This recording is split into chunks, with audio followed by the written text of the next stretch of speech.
So one of the coolest things that I love to do when addressing drainage is to make it look cool. So how do you put in a French drain with maybe a dry creek and a landscape bed all in one combo? Well, this is how you do it. Most of the time we're gonna do a French drain or a dry creek. What if I told you you can combine both of them and create something beautiful like this that is going to alleviate the problem of standing water?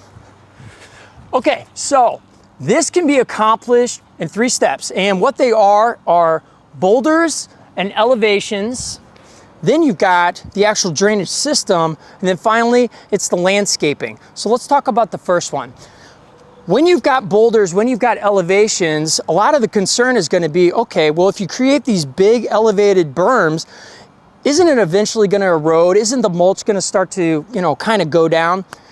This is how you keep them away, or keep everything contained so it doesn't go into the dry creek, it doesn't go into your grass, is you take the boulders and you carve out different sections in this elevation that are really steep, and you pocket it in. It's like a natural retaining wall. So that's one element. The other thing is all the soil that was brought in here was really well compacted with a skid steer and a tamper. Like, we went at these things so they are like rock hard.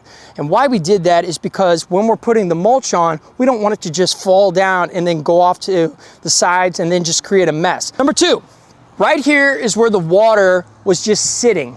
And it was kind of mosquitoes and infested, and we did a ton of hardscaping in the back, so the water had nowhere to go, and all of a sudden it was, well, creating a little bit of a sore spot for the neighbors because they weren't really responsible for the water sitting, so we had to alleviate that. So when you are putting in a drainage system, it's really nice to see your actual investment. A lot of times people are gonna put in a grate like this and a French drain and then put grass on top, and they just spent $3,000, $4,000, $5,000 and you don't see anything out of it. But we put our drainage system throughout here and then spruced it up with some beautiful Iowa Creek stones so that now it's got this almost like rock stream effect. So instead of just having grass and nothing here, we got the drain, it snakes around, it goes in between the elevated beds, and then it flows out to the sidewalk, and all the water is caught and diverted. So that's number 2. The final thing is we want to spruce this up and make it look beautiful. An easy way to do it is with some nice little flowy Hamlin grasses. We've got these beautiful river birches. Now here is the one thing about putting in trees.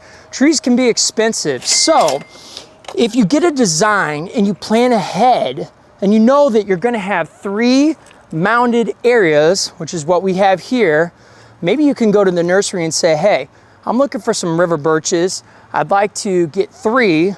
I see that there are 350 a piece. If I buy all 3 today, what kind of discount can I get? And they always bite.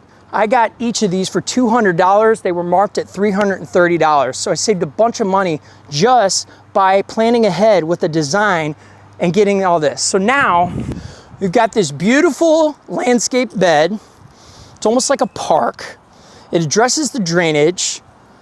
It addresses just being flat with these elevations and creating interest, and it's something that every single person who takes a walk in this neighborhood looks at and wants, and you can do this too. And how you start is with that design. So if you're interested and you want to see how your space can look, go in the links below, check out the website, and I can put a design together for you, help you out there. This is Bobby K saying creation is everything, so go out and create. I'll see you there.